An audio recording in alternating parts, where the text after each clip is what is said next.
So, my husband and I, we sold our house. We put every asset we had into this product. We were that passionate about it. And all I know is I met with this guy, and like 3 months later, a copycat product was in market. I lost my investor. I was out of business overnight.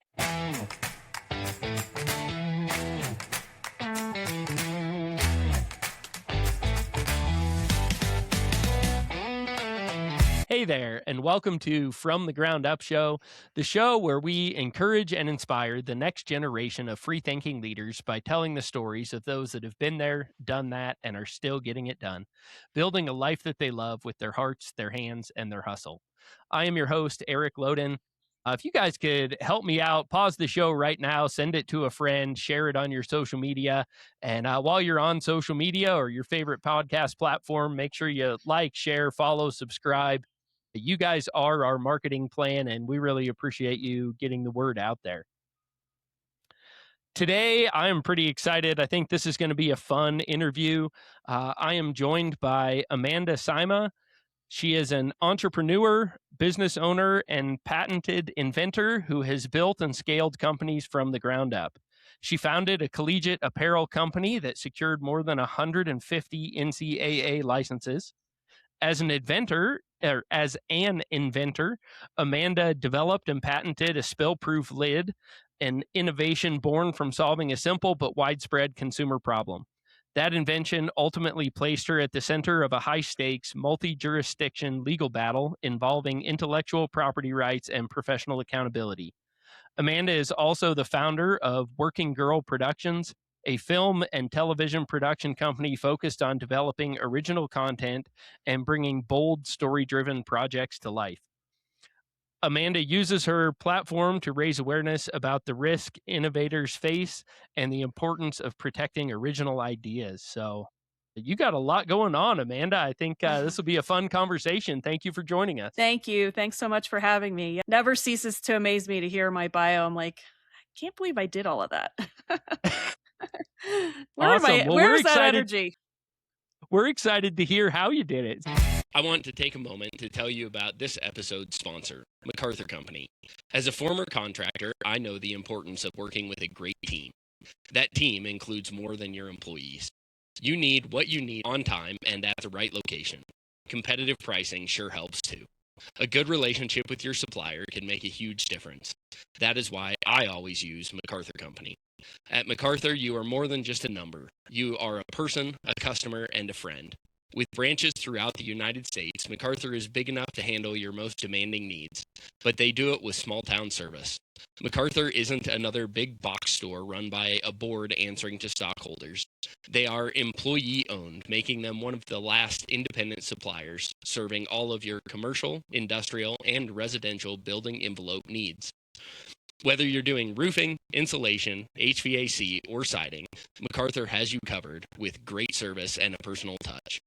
If great service and good pricing don't win you over, make sure you check out their customer incentive program, where every purchase earns points towards a free vacation. I am already packing for my next MacArthur incentive trip. Call or check online to find your nearest MacArthur warehouse so you too can enjoy superior service and start earning points towards your next vacation. Get what you need, when and where you need it. All the service without the hassle. MacArthurCode.com. So we like to start every interview clear at the beginning. Do you mind telling us a little bit about your childhood and what it was like growing up, and what kind of a childhood leads to someone with that level of ambition and drive? Yeah, for sure. So I'm originally from Columbus, Ohio, good old Midwest. Grew up in a really family-friendly town, in a middle-class household. My dad was a police officer. My mom sold real estate for a while, but kind of mostly stayed home. And yeah, I was a student athlete. I actually was the second in my family to go to college. My parents were not college graduates. And I would say from a really young age, I saw my parents kind of living that rat race of life. It was like 9 to 5 jobs, or my dad actually worked nights. He worked in narcotics. He had a really dangerous job. And I don't know, I just remember from a really young age, like 10 years old, sort of daydreaming about what it would be like to have financial freedom. and not even really knowing what that was. I was just a child, but I just remember thinking, I don't want to do what my parents are doing. I have like no interest in Mm. that. Right. And so I graduated high school, went to Ohio State University, the Ohio State University, and graduated with a completely useless history degree. I majored in history thinking I was going to go to law school. I have a couple lawyers in my family. Took one pre-law class. I'm like, nope, absolutely not. Not for me. There's no way I could be happy in that profession. And so I'm like, oh no, I've got this history degree. What am I going to do with it? Um, I had a history professor who kind of I became friends with, and she's like, what are you going to do after this? And I, told her my dilemma, and she's like, "What else are you into?" And I said, "I'm kind of into politics." I grew up in a family where, you know, Crossfire, the political show, I would like sit with my dad and watch it every night. Like, I wouldn't say we were like crazy political, but we followed along pretty closely. Yeah. And so I said, I don't know, I'm kind of interested in politics. And at that time in Ohio, there was a statewide gubernatorial race, governor's race. She's like, I know a campaign manager if you want to like go and volunteer. And I'm like, okay, volunteer, not ideal because I know I have student loans to pay. But so I called the campaign, went in to meet, and they hired me on the spot and threw me into fundraising. Yeah. And so this was kind of the beginning of my entrepreneurial journey because as a fundraiser, I traveled the state and I met, some I met the greatest wealth in the state. And a lot of them Mm. are just like self made, had an idea, had a business that they grew. Like I joked, like some of the richest donors that, would host our events could pass for like the plumber. You know what I mean? They're Yeah. just salt of the earth, like amazing people and innovators. And I think that was the first time because I've always kind of been a creator in my mind, but it was the first time that I saw like entrepreneurship manifesting into financial freedom and into a life. Mm. And in some of these cases, these guys and girls built generational wealth, or they were running Yeah. family businesses that like their dad or their grandfather started. And I was like, I think I can do that. Like that really inspired me to kind of go out on a limb. And I thought they're just normal, regular people like me who are massively successful. And I'm like, well, if they could do it, I could do it. Right. So Yeah. that was definitely the beginning. By the age of 25, I, kind of had my own little fundraising firm and was taking on clients. So I think that was maybe technically my first business. I wasn't like working for a corporation. I was working from home and taking on multiple clients, multiple candidates. And then it was, yeah, during my last race as a consultant that I started my apparel company at the age of 26. So Okay. Oh man.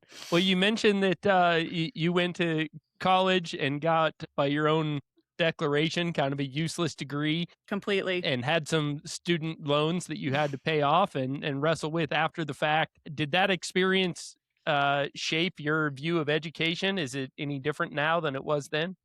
I wholeheartedly believe that you should not go to college unless you're specializing in a trade like Mm. medicine. Like you have a path to medicine, you have a path to law, you have a path to engineering, even in maybe film or television or something like that. Otherwise, I am not a big proponent of college. In fact, and I saw it with my own two eyes like recently within the last year. My nanny was graduating high school and she played volleyball, was going to go and play in college, she thought, played at a really high level, got injured. So volleyball was no longer on the table. And I was like dreading because I knew she was going to leave soon for college and I was going to have to find a new nanny. And she came to me and said, I decided not to go to college. And I'm like, what, Chloe? That is crazy. Like, what's happening? She's like, I was going to go for volleyball and I am not playing volleyball anymore. And I think it's a waste of money. I want to do something like my dad did. Her dad has a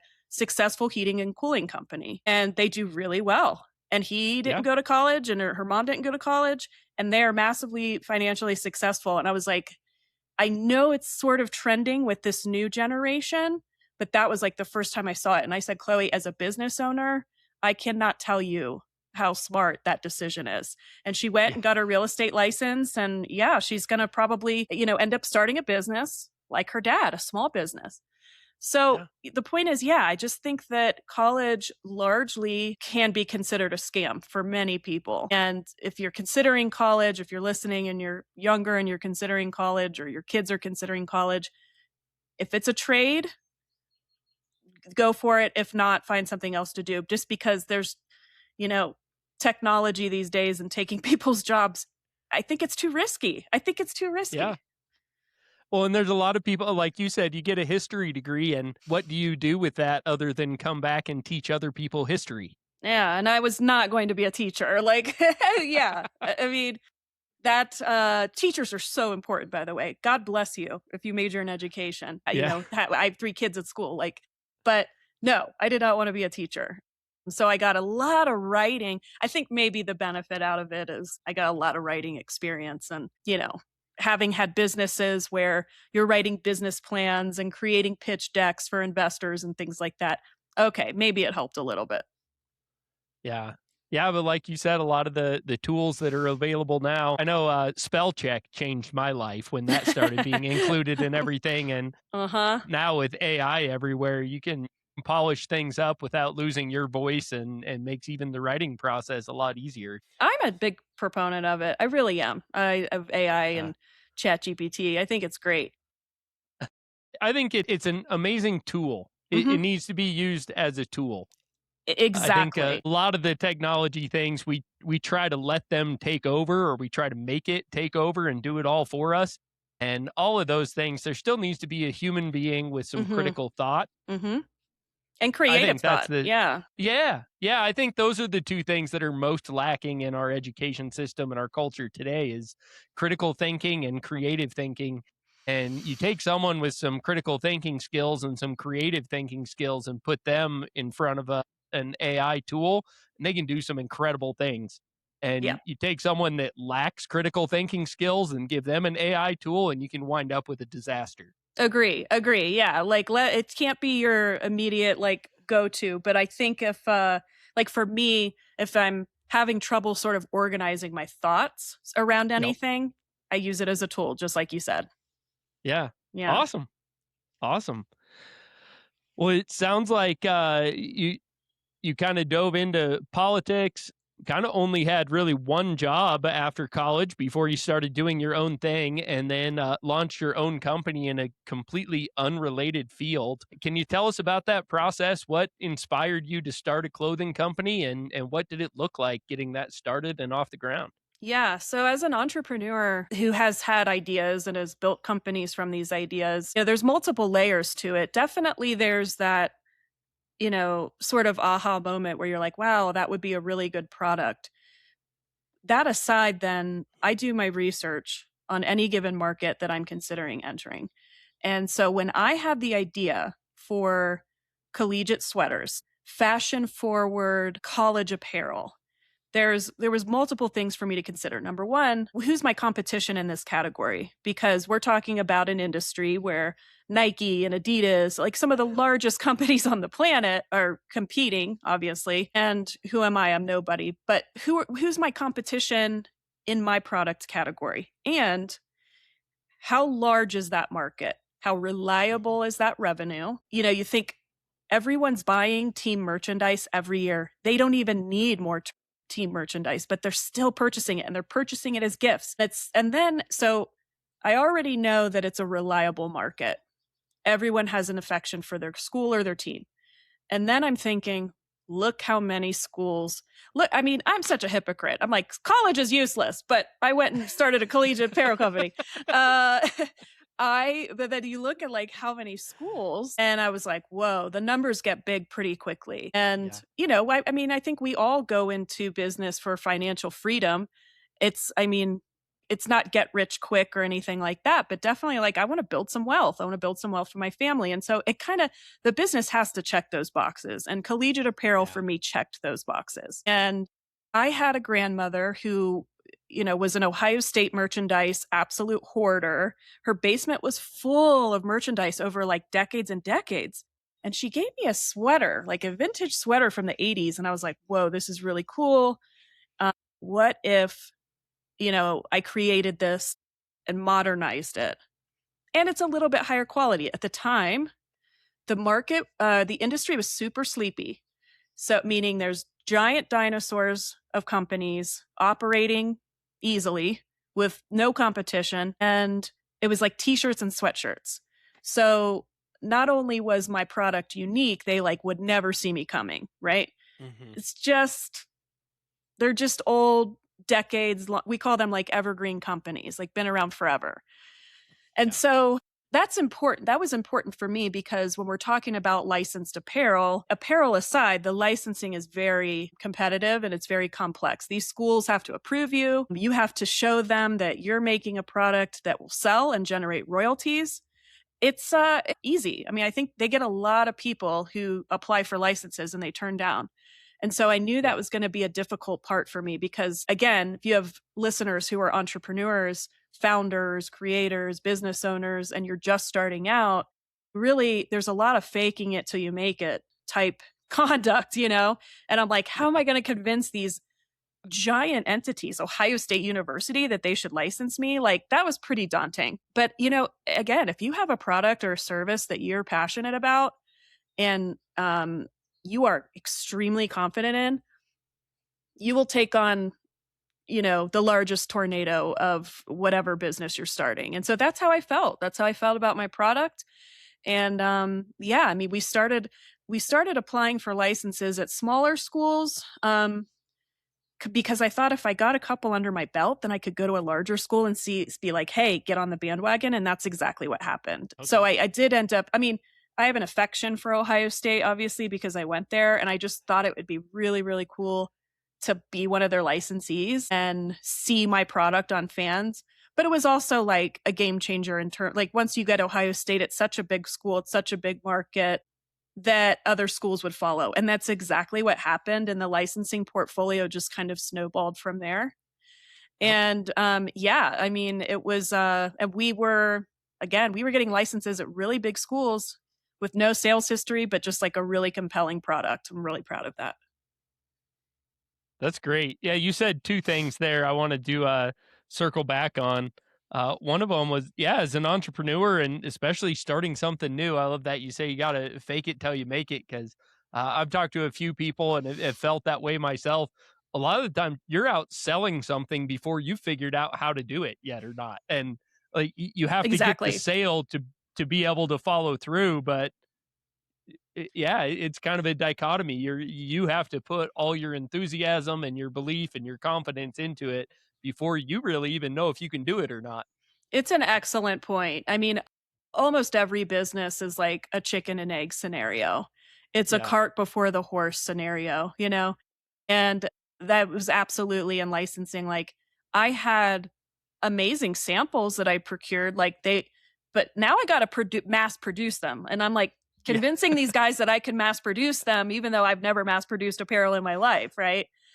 But Yeah. yeah, you just kind of have to step outside your comfort zone, believe that you can do it, sell to others that you can do it, that you can deliver, and just do the best you can.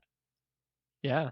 So sorry, I'm totally new to apparel. My Mhm. background is in the construction industry. So Mhm. what does that process look like? What parts of that process can be outsourced or should be outsourced and what parts have you brought in-house? Yeah. What does that look like getting an apparel company up and going? Yeah. So, it was definitely learning on the job for me. I knew what I wanted to produce. I had no idea how to produce it. So, and I didn't go to fashion school. I wasn't an artist. I can't draw for the life of me. But I knew in my head what I wanted to what I wanted to make. And so I had a friend who was a graphic designer, and I said, "Hey, would you like for $50? I don't even know what I paid her, 50 or $100. Would you like sketch this out for me? I'm going to tell you what's in my brain and will you sketch it?" She sketched it out. And then I just started sourcing overseas. I originally started trying to find a factory in the States. I just wasn't successful. There just weren't any factories I could find domestically that specialized in knits. And so I went overseas, I sourced overseas, basically just said, "Hey, here's my sketches."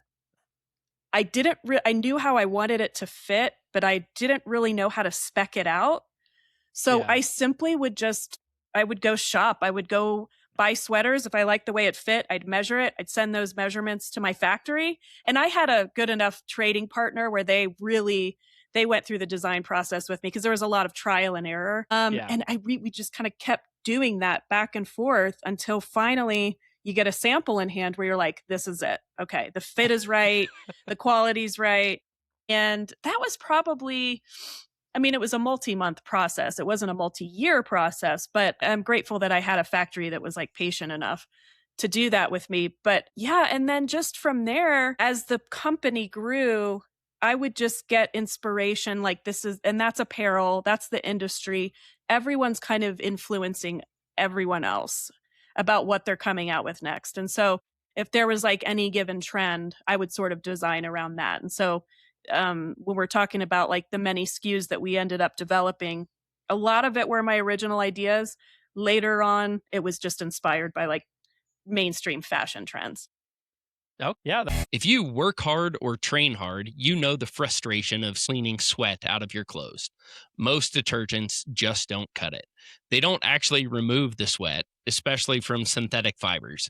Instead, they just mask the smell with strong fragrances. You are left with flowery smelling, stiff clothes that start to stink immediately as soon as you sweat even a little bit.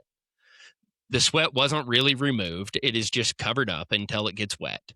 End the frustration with Athlete Fresh, a detergent designed specifically to get sweat and grime from all fabrics, including your favorite synthetics.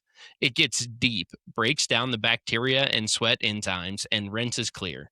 No residue, no stiff clothes, no fragrance, and no stink. Bring new life to your favorite work clothes or athletic gear. Athlete Fresh will actually clean up the residue other detergents leave behind. Athlete Fresh is environmentally friendly, and 5% of every purchase goes to charity. Check them out at athletefresh.shop/from the ground up show. Act fast as they currently have a sale, 25% off your first order. Again, that was athletefresh.shop/from the ground up show. That's really interesting. I've never even kind of tried to wrap my head around what that would look like. Like I said, It that's was way out of hard. my expertise. It was hard because I really had no desire to work in apparel and fashion. I probably never would again. It's very, very difficult. Like, I see the companies, guys, that you buy from your clothes, there are very talented people. Like, it's an art, it's complex, and kudos to anyone who does it really well. Seriously. Oh man, restaurants, beverages, and fashion, I think, are like the 1000. percentage of companies that can actually make it and the number of things you have to put together to really build something in one of those industries. Man, I'm always looking for new ideas and new investment opportunities, but restaurants, fashion, and beverages stuff I'll probably never touch because Yeah, yeah. it takes a lot of work, a lot of skill, and just kind of perfect timing to make it all work. That's exactly right. Timing is everything and customer satisfaction is everything, and we all know just how impossible that could be, if you've got a large Yeah. market. Yeah. Yeah, well, and if you can make the best product on the market, but if you can't get the right connections, if you can't get it on the right shelf in the right store, if you don't have the right location for a restaurant, man, it's those are just some difficult industries. So, Yeah, highly yeah. competitive. Highly And competitive. one other thing I wanted to circle back on, or maybe just make a comment myself, you talked about the motivation for starting a company of making money, and I love that. I appreciate that you just come out and say that because I think that's something that in our culture has been villainized a little bit. And man, I do not know a single business owner that doesn't have some really quality values and some altruistic values towards their customers, their employees. It takes an incredible, incredible amount of work, a lot of risk to start a company, to get out and do something, and people don't do that unless they really do believe that they can change the world. They can change their community. They can build a company where people want to work. They can build a product that is going to benefit people. So, man, to make it worth it for those people to do that and take that risk, there has to be a win at the end. There has to be at least the opportunity for a win. Yeah, I mean, I think if you villainize success or villainize making money from a business, then you've never started a business. It's a really Yeah. ignorant thing to say. It's such an ignorant thing to say because at the real entrepreneurs and business owners can be very self-hating, self-deprecating. We're not these like cocky, greedy.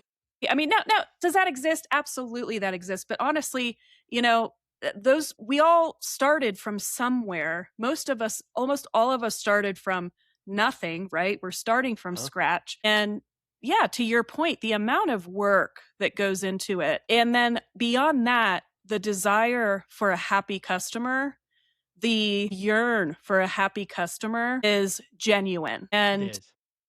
and again, these are people who are using products created by really big companies and that are making a lot of money. So it's just a really ignorant statement to me. Money makes the world go round. We all need money. Does all the good things that can come out of a company well run, the taking good care of their employees, offering great benefits, paying people well, making a great product, all of those things are a result of making profit.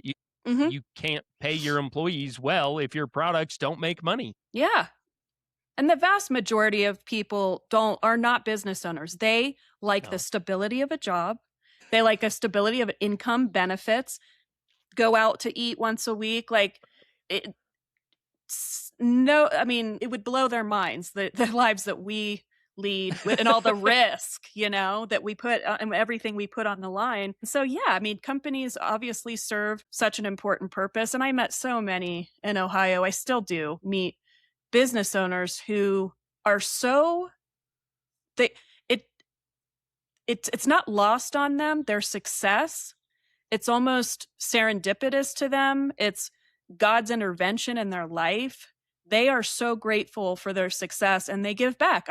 My investor for my second company, an incredible business person, was very successful in distribution twice, had two companies that he sold, and very high net worth. And he feeds the homeless through a church in downtown Dayton. And the Mm. only thing they have to do, they have to sit through service. So sit through service and then they open the doors and they give them everything they need, free meals, free toiletries, like things like that. Like, and those stories are a dime a dozen, honestly. I mean, Yeah. so many business owners are so philanthropic and pay it forward with their success. And like, those are the stories we need to be talking about.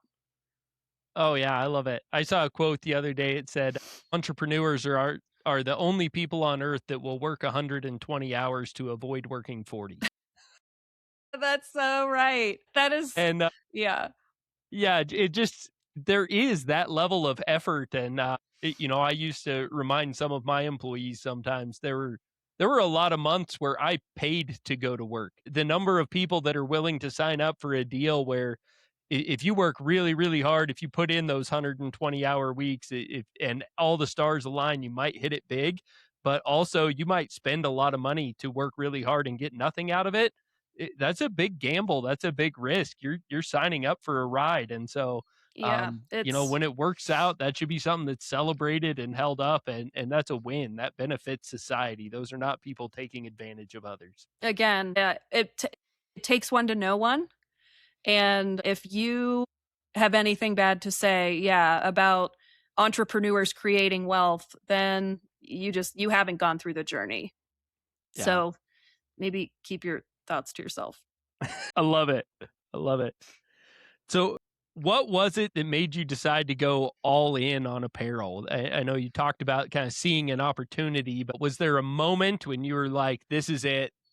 I'm doing this. I'm going all in." Yeah, that was definitely when we got the Ohio State license. And when we got the Ohio State license, I brought on some like friends and family money because apparel and especially licensed anything just because the sheer number of like schools when you get into the really big doors like we got into Amazon, then they're buying multiple schools and then you have multiple items in your line. As I said earlier, the numbers get big very quickly. You need a Yeah. lot of capital. You need a lot of capital. It's not a cheap industry to be in. It's probably why it's such a high barrier industry. It's not like well, maybe I start a heating and cooling company and I got to buy a couple trucks. Like it's like you need like seven figures. And Yeah. so when we got Ohio State, just having that market alone, I knew I had to, run this full time because as I mentioned, I knew that the licensing portfolio would grow from there.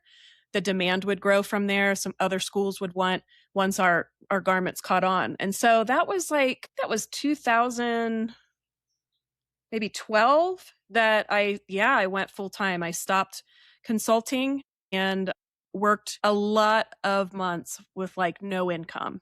And Yeah. like, because at this point I'd sort of been self-funding the business. I was doing okay enough, like in fundraising, but and I had been supportive husband who worked. I was a young mom.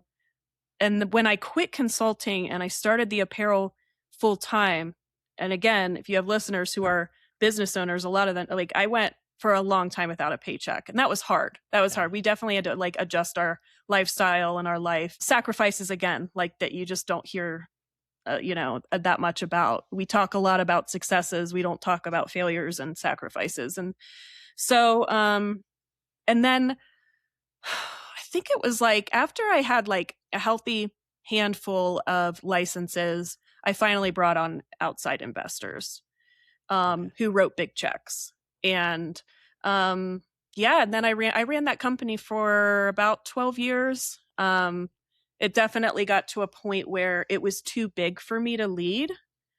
It was too complex. I was just on another podcast earlier today and she said it right. Like founders are not CEOs necessarily in Mhm. certain industries and like had grown it as much as I could, but I like was not equipped to take it from company to corporation, if that makes sense. Yeah. Yeah. It was bittersweet to step down, but like every other sick and twisted serial entrepreneur, I already had something else in the works. So like it's okay, I'll move on to my lid. I'll move on to my plastic lid. Oh man, that's great. Yeah. That's great. So what you said there reminded me. Dave Ramsey often says after 20 hours of or 20 years of really hard work, all of a sudden you're an overnight success. And I think yeah, like you said, nobody sees the months, the years without a paycheck. Nobody sees the investment. Nobody sees the sacrifice. They just see the win at the end, and they've all got their little comment about how it must be nice. They didn't see the work that it took to get there.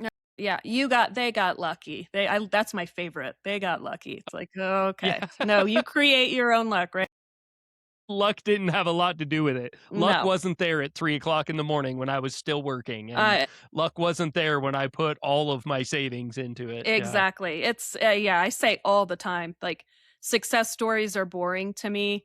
I think failures are fascinating because you Uh, can't have one without the other. One leads to the mhm. other.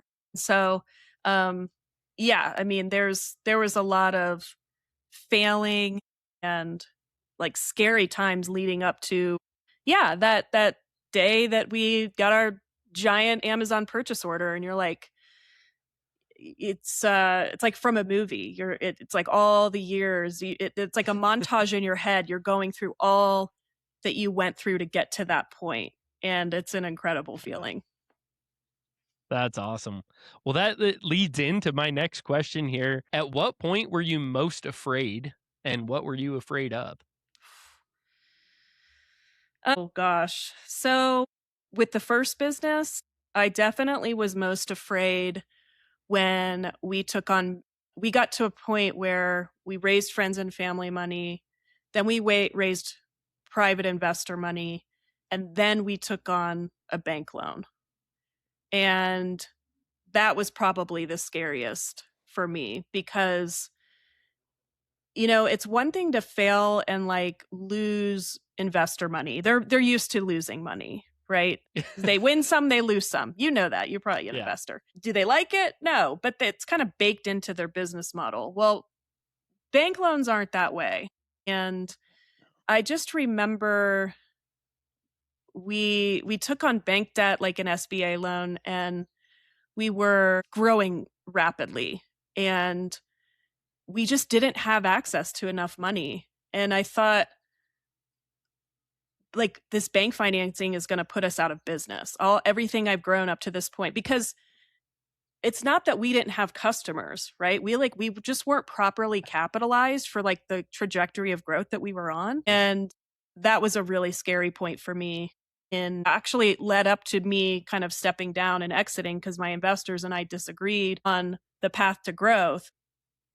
Really, really scary because you look at something that you've built that could be gone overnight. You know, if we take on all this business and we can't fulfill it and we can't pay the bank loan back, like that's all scary stuff. And it was definitely new territory for me. But I mean, again, it all ended up fine. Thankfully, I know that there's a lot of companies who take on debt and they go bankrupt. I've had friends who have businesses that have, been in that situation, and that wasn't us. But it was definitely like kind of a scary fork in the road for us and with the business. And definitely stepping down and like moving on to something else. That was kind of scary. I'd been doing it for 12 years. I had like everything into it. And to like walk away was kind of scary. But in hindsight, it was time.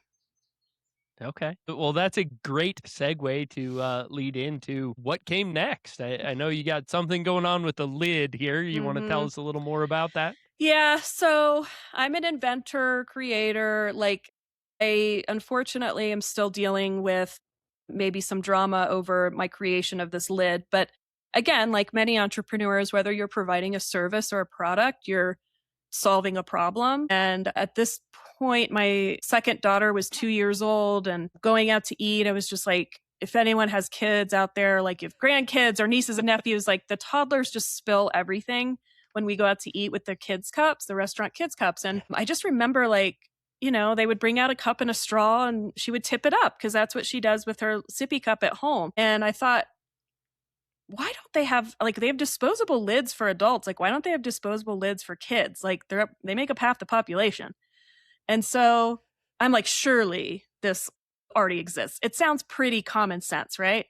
Well, like I said, with any industry, I've got to check a few boxes and it's like, does it exist, first of all, or is there like major competition kind of with a similar product? And then is the volume really high? And I was just shocked to find I couldn't find anything like what I was thinking in my head. And then once I started designing it, I thought this is truly like $1 billion concept. And I'm not saying that like flippantly. Consumption in plastics, and particularly cups and lids, is in the multi-billions worldwide every year. And this was a strawless lid for kids around a time when the world was like going strawless. Yeah. And so it was pretty serendipitous. I'm like, oh my God, I have $1 billion idea. And I was so excited about it and found an engineer. I found he was like an aeronautical engineer. He built airplanes. And he was referred to me, but I think he had like a 3D printer or something. And so he helped me design the prototype. I found another engineer who perfected it. Yeah, I went and got a design patent on it. And God, I've never been so excited about a product in my life. I pretty easily raised capital for it. I mentioned the business owner before with the church. I had met him through politics, pitched him on the concept. He loved it and signed on like right away. And again, another industry that takes a lot of money, plastics. Yeah. So yeah, and I kind of got a knack for that. Yeah, I want to make money. You know what I mean? And it's like, and honestly, we kind of laugh about it, but the reward has to outweigh the risk, and the risk is kind of immeasurable. I mean, if you really think about it, it's not only putting your assets and your own money into something, it's putting your energy into it, it's putting your psychological health into it, it's at the expense of time with your family. So in my mind, and that is different for every entrepreneur and business owner, but for me, I was interested in building generational wealth. I don't come from generational wealth, and I felt very, very gratifying to me to know that maybe I could secure my future kids and grandkids and great grandkids, like they just have a head start at life. Like I was really I am really into that. And so the financial freedom component, we have such a small time on this earth. I want to spend it with family doing what I want. I mean, I'll probably work till I die, but like you can't put value on that either. So anyway, that's kind of why I invested in the lid. I think after raising capital pretty quickly, that was like a justification in my mind that it was a valuable product. Raising money is very hard. And Yeah. um especially for women, like it's just impossible. And so I thought, okay, I have a really good product here. So, unfortunately, my story gets sad because once I started, you know, you create something novel, you really kind of keep it under wraps as long as you can. But you get to a point where you have to start selling it, you have to start marketing it, and you got to expose it a little bit. Every Yeah. protection in place. Like I had a design patent, NDAs were signed, but that's not enough. And so I started sort of shopping sales reps. And all I know is I met with a sales rep who represented like a major domestic plastics competitor. I say Hmm. competitor. I was nobody and they're like $1 billion corporation, but like, you know what I mean? A plastics company that was like operating in the Yeah. same lane. And all I know is I met with this guy, and like 3 months later, a copycat product was in market. I lost my investor. I was out of business overnight, out of business overnight. And so every attorney I spoke to was like, you don't have a patent case because the products, even though they're very, very similar, if they look different, they look just different enough, you can't go after anyone who's knocked off your product. That was a really hard lesson for me to learn.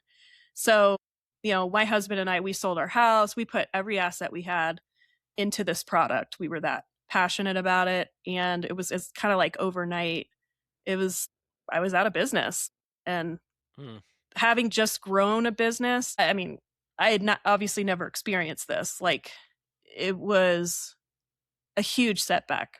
So I kind of went away for 2 years. I'm like, there's nothing I could do. I'm just kind of thinking, what can I do next? In the meantime, my family and I moved. And it wasn't until like a few years ago that I was just kind of searching the internet for like the copycat product just to see if they were still selling it. And I saw that the corporation had not only gotten their design patent on my design, they got a utility patent. And so I'm assuming your listeners maybe don't know a ton about patents, but if you create something, there's two kinds of protections you can get. You can get a design patent that protects how it looks, kind of worthless in my opinion. If you get a utility patent, that protects how a product functions. That's like a whole other layer of protection from infringement. And so, because our lids, even though mine looked a little bit different, because they function the same, even if I wanted to say, you know what, I'm going to compete with these guys because my product is better, I now legally can't. I mean, they could sue me for patent infringement. They could take all my sales. They could put me out of business again. And that really lit a fire under me because I thought, I know that they got their hands on my product inappropriately and they took it, and that's my design. That is my life that I put into that. And I started calling attorneys again. God, that's the worst. I can't even tell you how many attorneys told me no, because attorneys like love to say like, you don't have a case. They love to say I'm expensive. They love to say like, or they don't want to go after a big corporation. So it was really emotionally tolling. But I finally found some attorneys who were like, you don't have a patent case, but like you have claims here. Like you have trade secret theft claims, you have breach of contract claims. I had no idea what any of this was. Yeah. And so I went straight to the corporation and told them what happened to me. And they said, okay, we'll investigate it. Meanwhile, I hired an attorney or a couple attorneys to kind of pursue these claims. And so at this point, any of your listeners are familiar with statute of limitations. I was like 8 months away from my ability to file a lawsuit if I chose. And so I hired an attorney, and for like 6 months, we were disagreeing a lot on my case. And he was billing me a lot of money. This is a big law firm. And I Yeah. just was like, I started to get really suspicious. Like, I just felt like at every turn that we maybe had an advantage, he would turn it into like a disadvantage or like, no, we don't have that claim anymore. And like, it was just that constantly. So towards the end of his representation of me, my suspicion was at its highest. And suddenly, out of nowhere, I'm terminated as a client by the law firm, and they don't explain why. And I'm super bummed about it because now I'm less than 90 days away from my statute of limitations and I got to start all over with another attorney against this multi-billion dollar corporation. And so I found another attorney who's like, okay, I'm really interested in your case. Let me talk to the former partner on your case. I want to get his thoughts. I'm like, yeah, sure. Here's his name. Here's his number. Well, that attorney calls me back in an hour and says, the partner on your case is working for the law firm now that represents the corporation. So the entire time he's representing me, he's negotiating employment with opposing counsel's firm.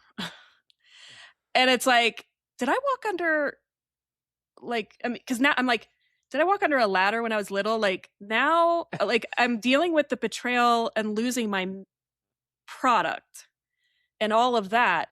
And now I've lost my case. I mean, how am I going to hire an attorney? What, I'm going to go to a lawyer and say, can you take on my case in the next 90 days? Oh, and by the way, the partner on my case was negotiating with, like, I don't know what's been exposed. So at this point, I took matters into my own hands and I filed a lawsuit pro se, meaning unrepresented by an attorney, against my attorney and against the law firm. Subsequently, I hired an attorney, so now I'm represented, but I'm in a lawsuit against the corporation and then all the lawyers involved and all the law firms involved. And it's been a 3-year process. The legal system is no joke. And, you know, I'm not telling this story. So I'm out promoting a lot, including my case, because there are so many creators, inventors, business owners that are victims of some kind of corporate conduct that puts them out of business. And for like every one of me that fights, like so many go away. And so, and I don't want to scare any listeners too from starting a business, but there's also just things I would have done, extra protections I would have put into place that maybe would have mitigated this level of like litigation. So it's a really sensational, crazy story. Unfortunately, I'm going through it, but I thought I'm going on year 3 and like, how can, like every entrepreneur, how can I turn a negative into a positive while I'm waiting for this legal mess to wrap up? You know, I'm anxious to start another business, but I can only do one thing at a time. And unfortunately, I've been battling this for, just too many months. So, Yeah. so definitely have come out of it as an entrepreneurial advocate. Want to be a sounding board for anyone who's maybe going through something similar, has gone through something, maybe is in kind of my spot and doesn't know what to do, doesn't know where to turn. And I'm here to say that like expensive litigation shouldn't scare you. And it's not even the only solution. Like there's so many other avenues to, you know, righting the wrong. And so, yeah, all because I wanted to just sell a lid, Eric. It's like insane. I just Yeah. wanted to sell a sippy cup lid. Yeah. Oh, man. And so, it seems like you got hit pretty hard with a right and a left there, being taken advantage of by a sales rep and then an attorney. You said there's a lot of lessons you've learned and things you would have done differently. Could you expand on that a little bit? How can an inventor protect themselves better and avoid being taken advantage of like that? Yeah. So definitely I got bad legal advice in the beginning. My patent attorney, because, you know, we kind of giggled about just how common sense my lid seemed. But it was pretty novel. It was globally unique. And she actually tried to talk me out of a design patent because she said, surely this has to exist. And I'm like, I promise it doesn't. And I want to get a design patent. And she was shocked when I got it. I got the design patent in the United States. I got a design patent in the European Union. And so it truly was globally unique. And I wouldn't have gotten the patent if it wasn't. And so she said, don't go for the utility patent. It's expensive, it takes a long time, and you probably won't get it. It's much harder to get. And it's like, and I fell in line with that advice, and that was a big mistake because the corporation went and got a utility patent on it. And so that's just like, you know, a very elementary, like, what would I have done differently? But I kind of use the analogy when we have a business or we have an invention or a creation that we want to protect. I kind of use a castle analogy because people are like, I was just on a podcast where he's like, my listeners want to know, how do you build a moat of protection? And so then I built this entire castle analogy, which is like, well, a castle has walls. Walls are important, critical, but can be knocked over. And those walls to me are like NDAs. If you're sourcing overseas, they're called NNN agreements or NDAs, NNNs, or patents, right? Not really bulletproof, but critical, still have to do it. Well, then, the castle has a bridge, and the bridge is like, it's like, who has access to you or who has access to your product, who has access to your internal materials, and you're in control of that bridge, and that's a critical protection. So like in my situation, believe it or not, I actually had a exact same situation with my apparel company where a Hmm. corporation got their hands on some of my internal materials and they tried to knock off my designs, and they went to my factory. And so as I'm yeah, I know. So as I'm talking about the bridge and who you're controlling, who has access to you, like I tell everyone, if you're in the like early stages of a business or a creation, like keep everything really local as possible. My engineer was 20 minutes down the road from me. I didn't go search for the Yeah. best firm. That way, if he did anything to me like that, well, first of all, those guys, they're part of your community. They're your neighbor. He's a fellow Ohioan. Like they take those NDAs seriously. It's their business, it's their reputation. So like I tell everyone to keep everything like as local and close as possible when you're outsourcing anything. I sourced overseas, but I found a smaller factory that rather than a big factory with a reputation with big customers, I found a factory who saw my product, I sold them on my product, and I sold them on growing together. So when I found out Hmm. that company was doing what they were doing, I mean, I found out from my factory. They came to me. They honored our agreement, right? Instead of they could have Yeah. easily taken on both customers, but no, like they were small enough that they saw value in me and that we could grow together. And that protected me from that piracy.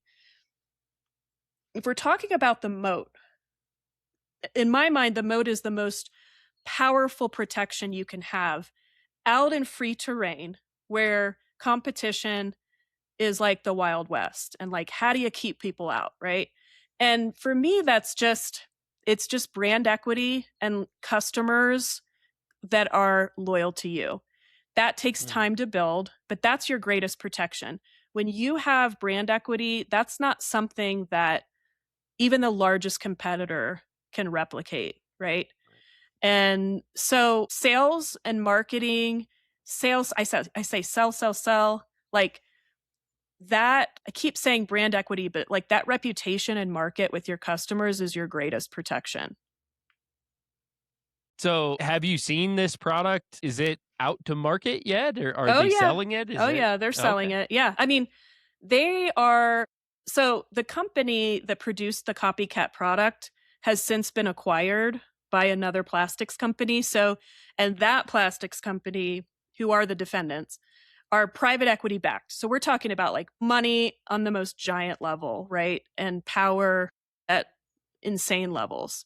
And so yeah, and doing research, like they have, these companies put out annual reports for their investors, and like my product's right there. They're like massively investing in it as part of their whatever growth plans. And yeah, I know it's out there. Obviously they're a private company, so their sales are proprietary. Like we don't really know how. I just know I've seen them in like large distributors. Huh. It's a bummer. Oh man. Yeah, that has to be so disheartening and have such an amazing idea and an industry changing idea and lose it out of your fingertips like that. Mhm. Mhm. Yeah, Man. it's I have to be honest. When I first saw the copycat product, my first reaction was not panic because first of all, I thought my design patent was going to protect me. Obviously, it did Mhm. not, and I learned that very quickly. But at first, I'm like, well, I have a design patent, and I'm actually kind of flattered. I mean, companies of that size don't And I was flying under the radar. It's not like I was out there selling widely. So Yeah. even if they got their hands on it inappropriately and took it that way, like I was like, okay, I have a little bit of swagger. Like they obviously like I created something really cool. And it wasn't until, obviously I lost my investor. I think it just spooked him, obviously. And uh, that I saw it in market that and found out my design patent like wasn't going to protect me was disheartening. But at first I was honestly kind of proud. I'm like, I mean, I created something really cool that you obviously wanted really badly. Yeah. So what does the path forward look like from here? Do you have I mean, what is your level of confidence moving forward with your suit and what does that path look like? Well, I know so we have two different lawsuits right now. They're both pending, just pending different motions. I am confident that it will resolve in my favor because the truth always finds a way of coming to this. The truth always has a way of surfacing. And so I'm confident that justice will be done on a sort of larger fantastical scale. I would love to change the conversation surrounding what I would call like inappropriate growth of companies on the backs of creators. So if we can even change a little bit a part of that ecosystem, I'd be thrilled. I use the analogy a lot like in this country, we have antitrust laws. And that's to prevent like giant corporations from buying each other up and like just becoming too powerful at the expense of the consumer. Like there's really no, but that kind of stuff is happening behind the scenes kind of at a slower pace, just, you know, creating on the backs of smaller underrepresented business owners, and they're growing their business that way. Some corporations will blatantly knock off your patent because they're betting that you don't have $2 million to litigate it in court. And it's like, can we just have this conversation where that's not right? I don't think we talk Mm. about it enough, and it is scary. I mean, I get that it's scary for you know a regular Joe who has started a business, and maybe this has happened to at the hands of really large, powerful corporations, and they're not interested in battling that. I think it's a conversation we need to have, just protecting. I'm passionate about the patent process. I think it's way too complex. I think that it's way too much of a behemoth of an institution that favors corporations and not small business owners and not small creators. And that's a shame. I mean, no one should be stopped from pursuing financial freedom through creating because they're afraid of this conduct and they know the system won't protect them. So I'm passionate about that. I mean, I think there's a lot of conversations we can have surrounding patent reform. So really, personally, started another business, going to move on with my life once this resolves, but I'm going to continue to keep having that conversation and advocating for entrepreneurs. So what would be a viable solution? I mean, if you could rewrite the laws, rewrite the story, what would that process look like? What would you like to see happen? Well, definitely, I'm not an expert in patent reform. I have colleagues that are like on the Hill lobbying for like legislation on all levels that fixes some of the loopholes there. But I mean, I would like to see patents more enforceable. I mean, if I'm just really going to say it um, as sort of plainly as possible, I just don't.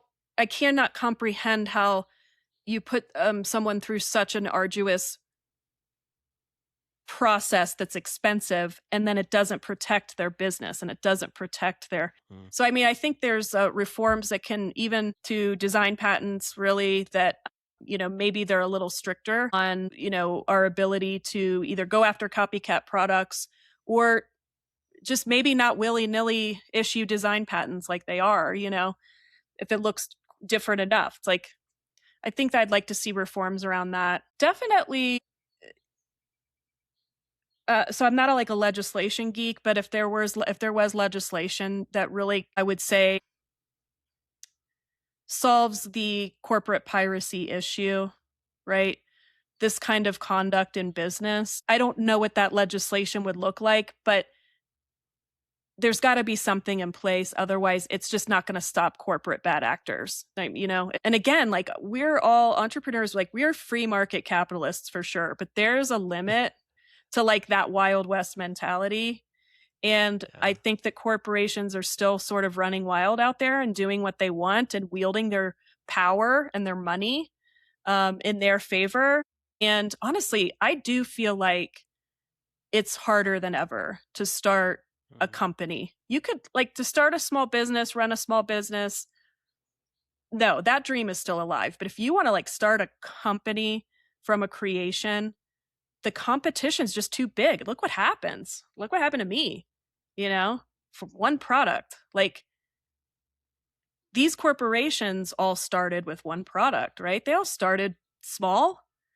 Then none of Mhm. them were born overnight, and they're just getting bigger and bigger and bigger. And I feel like it's harder and harder than ever to achieve that American dream through, ownership. So kind of a long answer, but definitely, I mean, I'd like to see some kind of legislation and lobbying that Yeah. favors small businesses and creators.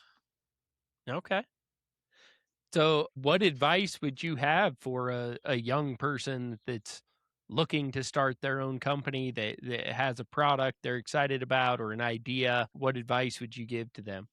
Yeah, it advice obviously depends on what your product is and what the industry is. I mean, I said it before, like the basic, especially now with technology, the basic protections of NDAs. And even though patents aren't necessarily enforceable, like you really got to check those boxes. And those are easy boxes to check in the beginning that at least gives you that peace of mind as you're starting to expand your business. And definitely don't let my story scare you away from, I think that even though corporate piracy is common, I think on this level, it's kind of rare. I think the greatest advice I could give for someone who's like, I got a really novel product, I'm afraid someone's going to take it, like fly under the radar as much as you possibly can. And that goes back to contracting local, selling local, you're getting an investor, find local investors, like try to fly under the radar as much as possible.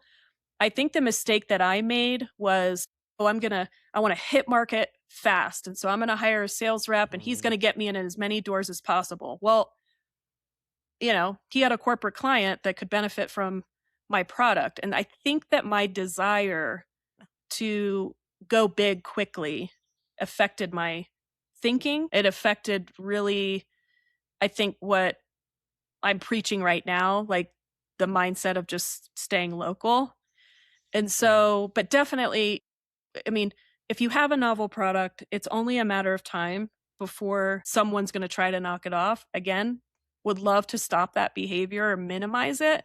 But until then, your greatest protection can be those sales, that loyal customer base and your brand equity. And at the very least, you could stay in business if you're out there and you've got sales, you can create something. For me, unfortunately, they stopped me before I even got into market. So find a way to get into market where you're like really flying under the radar. That's some good advice. And yeah, I think that, the largest, the greatest democracy in the history of the world is the free market economy. Hmm. All of us as consumers vote with every dollar that we spend. And Right. so, um, I think educating the consumers about where they buy from and what they're buying and how it's sourced and where it comes from is a big piece of that. And I think, like you said, even encouraging others to do, even if it is scary, even if it is hard, even with stories like yours, to go for it anyway. That's how we fight back against the big corporations taking over, is individuals with Hmm. great ideas continuing to chase their dreams. I think with technology and social media, it's a great point to, yeah, continue to educate consumers. Like I thought my Mm. greatest piece of marketing for my lid was invented by a mom. Like a Mm. corporation can't recreate that, right? Like Yeah. invented by a mom, like who solved a problem. And so it's just things like that, brand equity like that, especially these days. Like my daughter, my daughter's 14. She's like, Mom, don't tell anyone you use ChatGPT because they'll cancel you overnight. Because like right now, I guess ChatGPT or AI, the younger generations are like, it's bad for the environment. And so Oh, that's like the big trend right now. So to yeah. your point, yeah, I mean, you want to be communicating with your consumers as much as possible. That's so critical. That can build, that can make knocking you off pretty irrelevant to a corporation. Yeah. Yeah. Yeah, that's a big deal. Hmm. Well, I know you mentioned that you've now started another company and are still fighting this legal battle, but are kind of trying to just move forward, press forward onto the next thing. You want to tell us a little bit about that and where did you get the idea? What is it all about? Yeah. So, well, I have a couple things I'm doing. I started a film and production company. Going back to my college experience, for like a split second, I considered majoring in film and television, and I didn't. Instead of going to UCLA, I stayed here in Ohio. But it's always been a passion of mine. I've always been a writer, obviously a creator. And at this point in my entrepreneurial journey, I'm really looking for sort of a legacy business that maybe I can pass down to my kids. And I Mm, really never had that mindset before. I wasn't like, "Oh, I'm gonna build the next, like, giant apparel company." I kinda always thought, "I'm gonna grow it and sell it," right? And probably the same with my lids.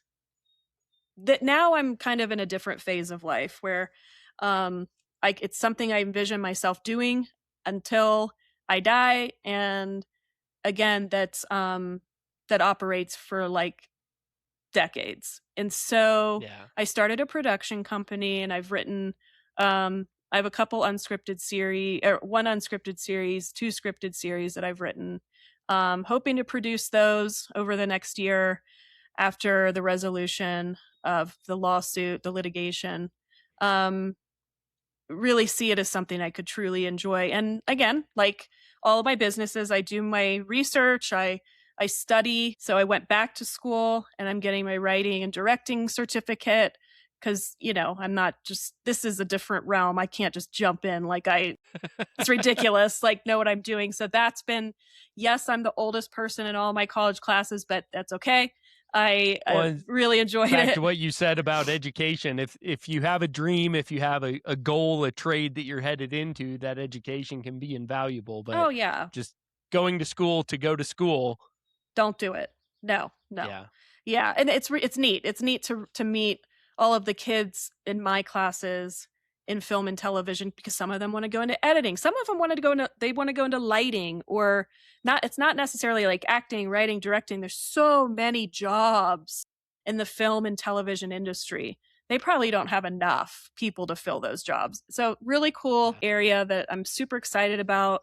And then I've also created a platform called Brain on Loan, and it's literally just that. It's my brain on loan to entrepreneurs, to business owners, maybe even to non-business owners who are maybe struggling in their life somehow.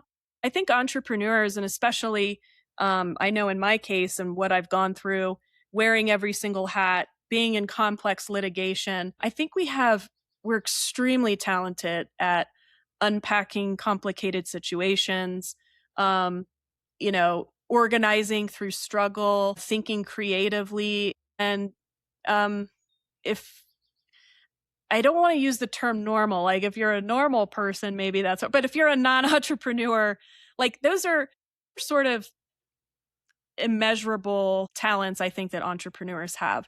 And frankly, it comes from us surviving setbacks and us surviving mm, pain and us surviving uncertainty and creatively thinking through any challenging situation. And so I've created this platform where literally, you can uh, send me questions. I've already gotten so many questions from entrepreneurs like, um, you wouldn't believe it. I had one who said, "My attorney said not to get a utility patent. Can you give me advice?" I'm like, "Yeah, if I can even help one person like that." fire your attorney. Okay, they're fired and go apply right now. So you can submit questions to me through my site and then through my on air through my own podcast. Like I'll kind of go through those through my political career and through my business career, all through my business. I've just met really fascinating people, most of which I'd like to have as guests on the show that can just like give their perspective on any given topic. I don't really don't like to. call it an advice podcast as much as it's free knowledge. I don't want Yeah. anyone to not start a business because they don't know where to start. They don't know how to start an LLC. They don't know how to copyright or trademark their logo. Like, don't go buy an expensive business consulting package. Come to me with your question. I just know that I had so many questions in the past and I had nowhere to turn to like get those Yeah. answers, you know? But everyone has a mentor in business. So I'm just hoping to be that. And again, like I said, spend my time positively just giving back. Yeah. That's awesome. Mhm. Is that something you would be looking to expand and maybe bring on other consultants and have a team of people working it? Yeah, I haven't, I've kind of been looking at Brain on Loan as like sort of a philanthropic thing. I am not looking at it as a business. Maybe it can like turn into that. If it helps anyone in any way, I'm thrilled. If it grew into something bigger, that just means that I'm reaching more ears and I'd be really happy about that. And I think that's a really good point. Yeah, like to bring on maybe other, if I'm not available even, or people that would know more than me in some respect, like to bring on other consultants that could help, that would be amazing too. But I really just rooted in like helping others. Yeah. Yeah, that sounds like a great idea to me. Sorry, my brain's kind of spinning now hearing that idea of, you could have a virtual board of directors and, the whole fractional assistant, fractional CEO thing is kind of taken off. And so to have, a fractional board of directors of other business leaders that can, weigh in, give advice, give some ideas, that might be great because I've found I recently sold a company that I ran for 12 years and now I'm kind of advising the new owners. And there's a lot of situations that I'm finding when I'm emotionally removed, when it's not my company anymore, Yeah. the decisions become so much clearer. Yeah. When you're in the Excellent. middle of it, you know the right decision, but the right decision is so hard. Yes. And sometimes you just need somebody else that's not emotionally charged, that's not emotionally in it, to step back and say, okay, like this is hard, Mhm. but this is the right decision. This is the right path. That's such an You excellent know that. point. I think you're gonna be on my board of directors. That's such an excellent point because I've said this on a number of my appearances too, that like what's an important trait for a business owner? And definitely that is being honest with yourself throughout Mhm. every aspect of the business. Don't lie to yourself if things aren't going well because, entrepreneurs don't want to give up ever. No, no. And there are situations where you have to pivot or give it up and start something new. I have a friend who has a business out in California, and once I promoted that I was starting this platform, she reached out to me right away and she's like, the business is I'm pushing a boulder up a hill by myself. It's affecting my health. I can't keep doing it. What do I do? And I got on the phone with her and I said, you got to be honest with yourself and you got to tap out. Sell the business, Mm, do something else. This is not logistically working for you. You're not equipped to grow it in a way that you're envisioning it in your head. And by the way, it's taking a toll on your health. And so I think that it's really important that as much as you can when you're in the middle of the tornado of a business that you're trying to think objectively. And to your point, that may not be an option, and that's why I hope my mm. platform can provide that option. I was that sounding board for her. I was that objective, cut it, sell the business. And she's like, "You know what? You're right." So, Yeah. yeah, I just don't think it exists enough out there. There's definitely not enough, I would say, platforms where you can get, sure, you can put anything into ChatGPT, but like to get real life experiences, get advice based in experience in Yeah. business from a startup perspective. Yeah, I love that idea and the brain on loan to have a board or a council of people with a lot of different backgrounds and different experiences and could speak into different types of businesses, different situations. That's a fantastic idea. Mhm. Given your experience, you might have to edit this out of the podcast, make sure we don't broadcast that. Somebody else will copy that idea. I know. I'm like, who's going to copy Brain on Loan? Let's see. I'll just wait for it to happen, you know? Yeah. Oh, man. Well, at least you got the name down. That's perfect. I Yeah, love Brain on Loan. thank That's, you. nobody can take that now. Pick my So, brain. That's right. yeah, that's awesome. Well, that, I know we're rolling back quite a bit, kind of going out of the agenda here, but that brings me back to I wanted to circle back and talk about stepping down from your original business. I'm sure that was an exciting time and a emotional time. There's loss there with stepping out of the leadership role, kind of giving that up, handing it over to somebody else, but probably exciting to celebrate what you had built and that it became something bigger than maybe you could handle. Can you tell us a little bit about the conflicting emotions and maybe the process of deciding to do what you did there? Yeah,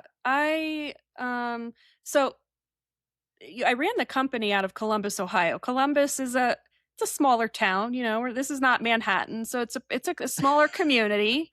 Well, And I I'm from Wyoming, so okay, yeah, that sounds pretty big to me. But okay, yeah, it's definitely bigger than Wyoming. But yeah, so I became a little bit well known, and the company did throughout town and throughout the state.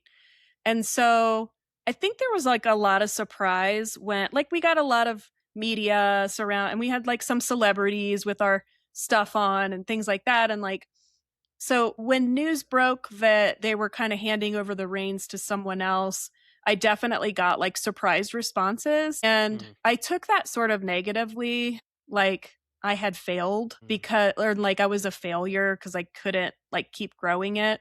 So there was definitely that a little bit of a feeling of embarrassment and failure.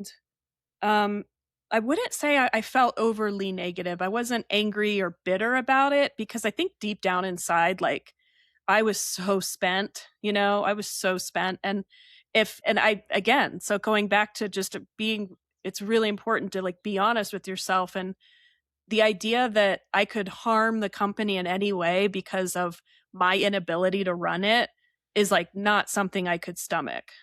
But it was definitely like, I felt kind of like part of my identity was gone for sure mhm. because I had been doing it for 12 years and like you said, 120 hours a week.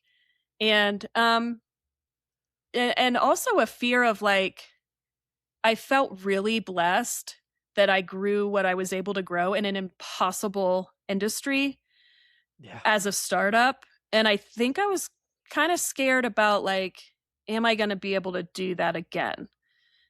Mm, And I can even thinking back now, those feelings were still really raw. Like there was definitely a fear there of, was that my only chance? Like, did I get lucky with mm, that and it didn't like really manifest into what I envisioned it like financially for myself? And a difficult time for sure, for sure. But I just said this on my debut podcast where every week I kind of drop something of value to my listeners, and I just think there's so much excitement in starting something new that it very quickly pulled me out of that mindset. It very quickly pulled me out of that like kind of bittersweet feeling. And I was like young again. I just was like invigorated. I was fearless. It was just exciting. It was like a new fresh start. So I think really important for maybe anyone that's out there that's at the end of their business or they're struggling with it and they know they should sell it, but they really can't let go. There's something really bright on the other side for sure. I am living proof of it. And starting something new and mastering something new just brings pleasure to life. It just does. So just yeah, grateful that I had another idea that kind of yanked me out of that. that's awesome. And so for the from the more mechanical side of that, I mean, did you exit all of your equity position? Did you Mhm. maintain some ownership? What did that look like stepping No, away? I exited my equity position and in return for like I'd personally, what's the word I'm looking for? Sorry. Like I was on the bank note. I was on the bank like Yeah, for yeah. personal guarantee. Yeah. Yeah, I personally guaranteed the note. So it was like I got out of it debt free, but that's I mean that's scary. We're talking seven-figure Yeah. debt. Yeah. So I got out of it debt free, but I didn't walk away with equity and definitely didn't walk away with cash or anything like that. I mean, I walked away with my experience of running the business. That's it. Okay. So if you could go back and do things differently or structure things differently, would you? Or were you When happy with that result and excited about how it went? Yeah, a couple things I would have done. I never would have taken on bank debt. I wish we would have we would have gone the equity route and brought on, because the bank was not it just wasn't enough money, first of all. And Hmm. they're just more rigid than equity money. You know what I mean? And that can affect your business. That can affect how you run your business, the decisions you make, the growth plans. So I definitely wouldn't have taken on bank debt. And I 1000% wish, once things started picking up, that I hired a CEO that Hmm. had experience, particularly in apparel and growing companies, because founders and CEOs are different, and CEOs are much more disciplined than entrepreneurs. I wasn't disciplined enough in how I ran the business, for sure. And I think that, some of my decision making and wanting to grow it, like we were growing too fast. We were growing in a way that we weren't capitalized for. And so, yeah, if I could go back, I think, had I hired someone, I still would have exited in some way, because I knew I wasn't going to keep running that. I knew I wanted to do other things. Yeah. And it's such a complex business that it was kind of life sucking, but maybe I still would have retained equity in that, and it could have grown into just even a small ish investment that was just always there. But again, Yeah. and I beat myself up a little bit, but I was 26 when I started that. And like, I think you're going to not know a lot of things. So I've lightened Yeah. up on myself a little bit. Well, that's good. It sounds like an incredible success and incredible experience, and now has led to bigger things. So, Yeah. Yeah, exactly. yeah, Brighter things on the other side of it, for sure. good deal. Yeah, that bank debt, an investor can take kind of an IOU, the promise Hmm. of, hey, we're using this money to grow, but that bank requires a payment every month, and Well, they don't accept IOUs. they don't. And, if you're a fast growing startup, regardless of the industry, it's kind of expected that you operate at a loss if you're Yeah. growing, and banks don't want to see losses. So it's like, No. it just wasn't the right funding mechanism for our business. Okay. So if you had to start over from scratch tomorrow and start a new business, what would that be? Hmm.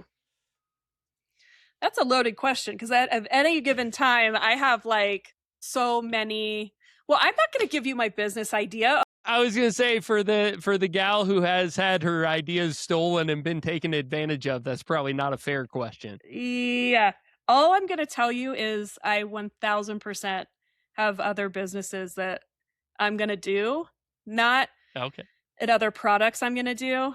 Um, and I'll tell you offline, but I'm not gonna tell your listeners, because someone will take it. Someone Okay. will take it. But I do have What one. would it be? You've kind of done two businesses in more the product into things.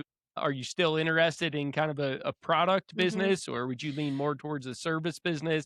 Actually, this one that I have in mind, which again would be just in my mind like a side hustle, would not be a business that I would be equipped to run. But Okay.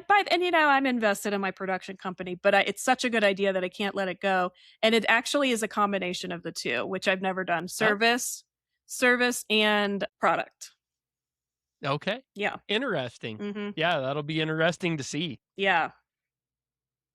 This is my favorite question I ask every guest. Are you a person of a particular faith tradition? And if so, how has that affected your leadership and the running of your businesses? Faith is what got me through everything with both of my businesses, and continues to get me through what I'm going through now. So, yeah, I'm gonna kind of get on my God platform right now, because Perfect. there is definitely a power stronger than us that has plans for us and pulls us through difficult times. And I used to really, I used to feel badly for myself in the times that I would struggle in my businesses. And I think my greatest takeaway from the pain that I've been in, in growing both my companies is that, if you're a business owner, like you expect or anticipate sometimes bad things to happen. You anticipate setbacks. And I actually have a different mindset now. My mindset is to happily anticipate, to welcome, to ask for pain, to ask for setbacks, Mm. to ask for failure. That's what makes us grow as people.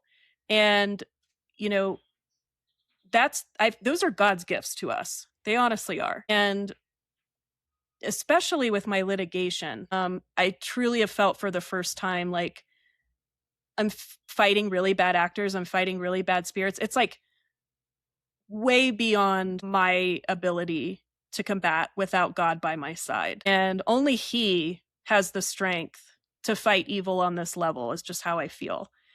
And so definitely has gotten me through the best and the worst times. And it kind of makes, we do giggle, we talk like, oh, I'm here to make money. If I'm being honest, I just fantasize about how I can return once I achieve my financial freedom. How can I, put that back into the universe in God's name? And so I've definitely, I mean, I was raised Catholic, always been religious, but I would say my relationship with God is on a completely other level because I think I'm operating at the highest stakes game that is, massively in His hands. And so for sure, it plays a huge role. I think anyone who's successful in any way in their lives and they are religious, attribute it to God. I just don't know. There's no other explanation. There's no other Yeah. explanation. I mean, it's just wild stuff. So Yeah. if you are religious, thinking about becoming religious, He delivers. Please, He will deliver your dreams if you believe and spread His word. Okay. And I know you're working on your production company. You said you have a few series kind of in the works. Do you have a timeline or a release platform? Is there something we could look forward to seeing some of your creations hitting the market? Yeah, I have I have a director lined up that well, I wouldn't say lined up because we're like not under contract or anything, but someone I really have in mind who's so talented and an established director. I'm not going to direct my series. What I've written is something loosely based on my experience as a female entrepreneur, which is drama, but it's also comedy. I mean, some of the things I've experienced are just purely comedic. And so that's my scripted series. And I'm hoping that we can start filming by the end of the year. What I want to do is film a pilot, sell the show. That way, we maybe have the financial backing to like really see it through. It would be an expensive production. And again, I'm in the early stages of this business. I've never written, directed, or produced anything. So I'll just be like that producer who's sort of learning as I go.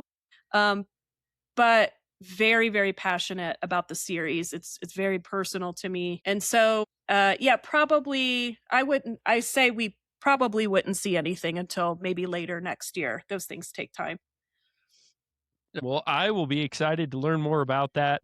And I know you've got a lot of things in the works. You're coaching, and it was it Lend Your Brain. Oh, Did I Brain get on that Loan. right? Brain on Loan. Brain on Loan. There we go. So if some of our listeners want to take advantage of the resources you have available, maybe find you at Brain on Loan, what is going to be the best way to get a hold of you or get a hold of those resources? Yeah, brainonloan.com. Right. It's just a 2-page website, but just right there on the landing page, you can submit your question.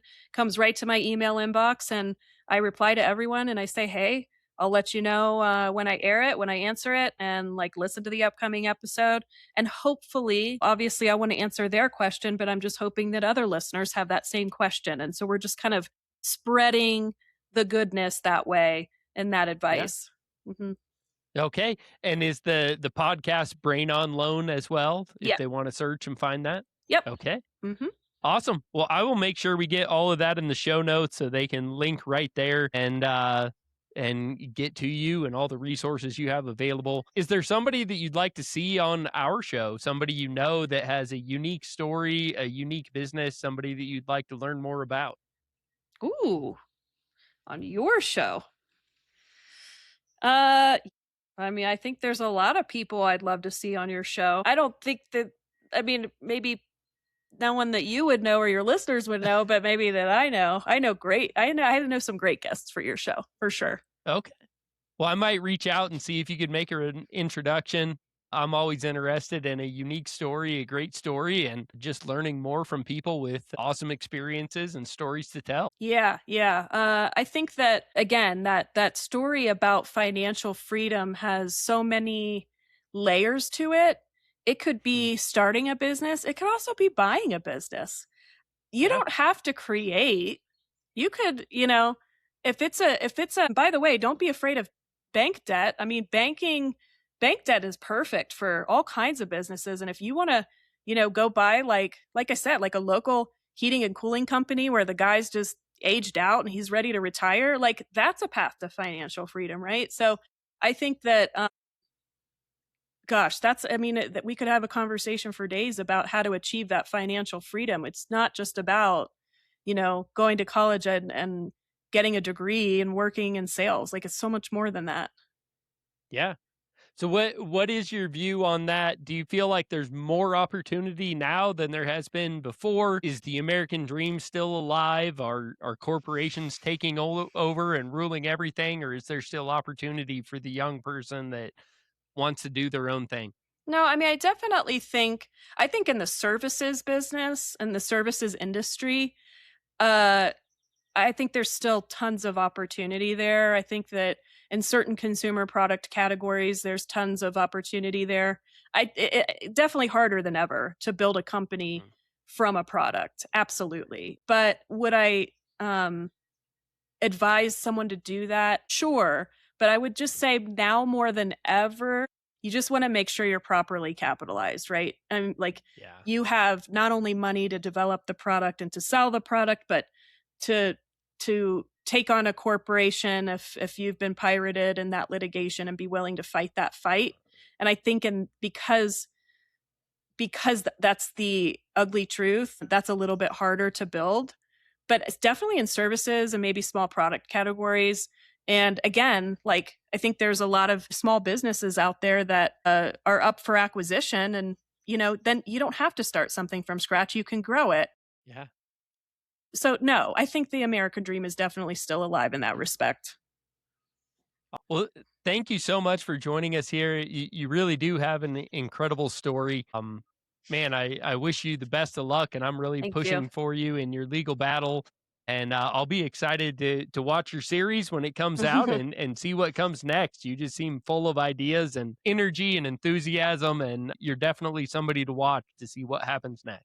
Thank you. Thank you so much. At any given time, I have like a million business ideas in my. So even if you have listeners who are like, I want to start a business, this is my interest, hit me up. I could probably think you up a business in 5 minutes. It's just a weird ability I have. I don't know. Yeah, it's the entrepreneur's curse. We're always thinking of something new, something different, and we're really good at starting things, not always following through. So, Thank you. yeah, yeah, it's just a different kind of mindset. That's right. Wonderful. And thank you guys for joining us here on From the Ground Up Show. Again, if you would share this episode with a friend, like, share, follow, subscribe on your favorite podcast platform, social media, YouTube. If you'd hit that auto download button, that helps out a lot to get downloads early on each week when the episodes are released. And until next time, keep grinding.